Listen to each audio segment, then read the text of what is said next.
Olá pessoal, senhoras e senhores, sejam bem-vindos novamente ao meu canal Moisés Silva, Poesias e Poemas.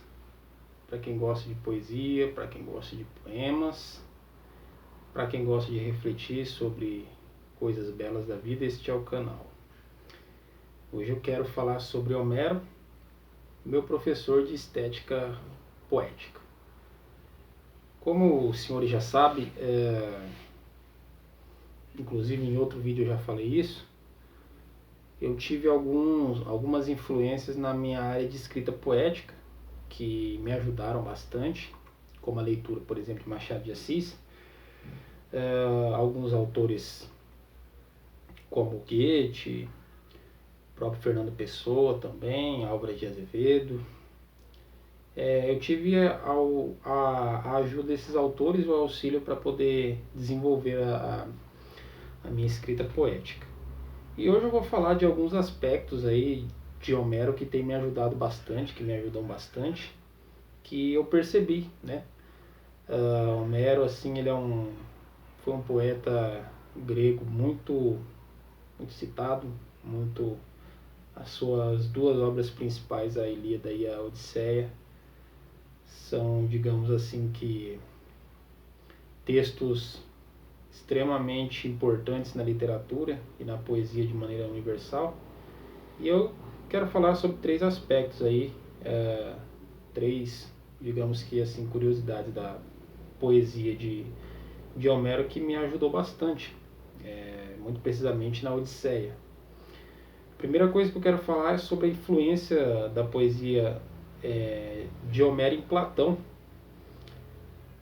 Como os senhores sabem, Platão, ele, ao escrever os discursos socráticos, ele registrava ali os momentos que Sócrates estava discutindo, debatendo com alguns interlocutores, falando de várias coisas de teor filosófico.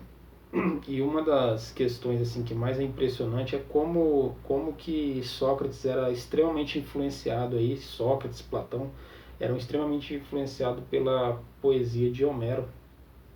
E a gente vê que naquela época, muito precisamente naquela época, por conta de haver aedos,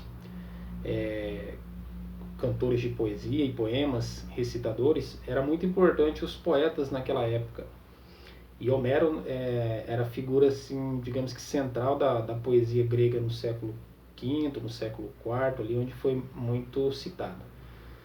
Então é interessante como que Homero ele faz parte aí da formação poética em Platão e em Sócrates, da mesma forma como eu o vejo também hoje como uma figura muito importante na construção poética, estética, e então acaba sendo um autor assim que foi muito recorrido nos debates. Eles debatiam ao ponto de ter um diálogo socrático, eu não sei se é o Hípias menor ou o Hípias maior, que dos interlocutores ali, uma das personagens principais acaba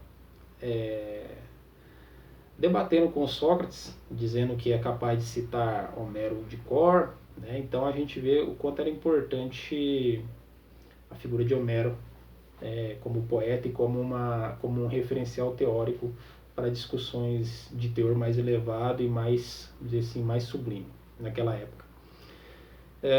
Aristóteles também escreveu Poética, um livro muito importante, muito embora o livro 2 tenha se perdido com o tempo, nem os árabes conseguiram encontrar esse livro. Mas Aristóteles ele tem uma influência também, ele recebe uma influência de Homero muito interessante, ao ponto de dizer que Homero foi o único que atingiu o belo. E eu acabo concordando assim bastante com Aristóteles nesse sentido, pelo fato de quando a gente lê Homero a gente entender isso perfeitamente, o que ele quis dizer com isso, né? A forma como ele escrevia, como ele enxergava as coisas é muito interessante. E em terceiro lugar, algumas características linguísticas literárias de Homero me chamam muito a atenção e me ajudam muito hoje a escrever, na hora de construir figuras de linguagem, na hora de construir hipérboles. eu vejo muito em Homero essa questão dele ter atingido aí o belo, dele ter conseguido adentrar nesse sublime, nas construções que ele faz, ao ponto de na Odisseia ele criar uma personagem ali um ancião, que podia se transformar em vários animais. Isso a gente só vê coisa parecida na Bíblia. Eu particularmente não vi coisa tão bem elaborada em outro autor quanto em Homero ou na Bíblia. Então ele cria essas personagens de uma forma bem interessante e acaba construindo um mundo totalmente assim fictício, um mundo bem fantasioso ao ponto de nos prender na leitura de uma forma inexplicável. Uma coisa também que vale ressaltar em Homero, já fazendo um link com René Descartes, é que a teoria do gênio maligno que nós encontramos no René Descartes, ela não é original.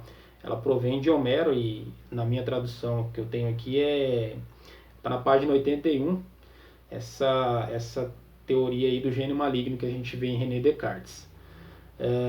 E por fim, uma das coisas que me marcou muito ao ler a Odisseia é as várias vezes que Homero cita a tão sublime e bem elaborada frase sobre a madrugada, onde ele diz: madrugada, aurora, de rosa e os dedos. Isso para mim ficou marcado de uma forma sensacional. Beleza?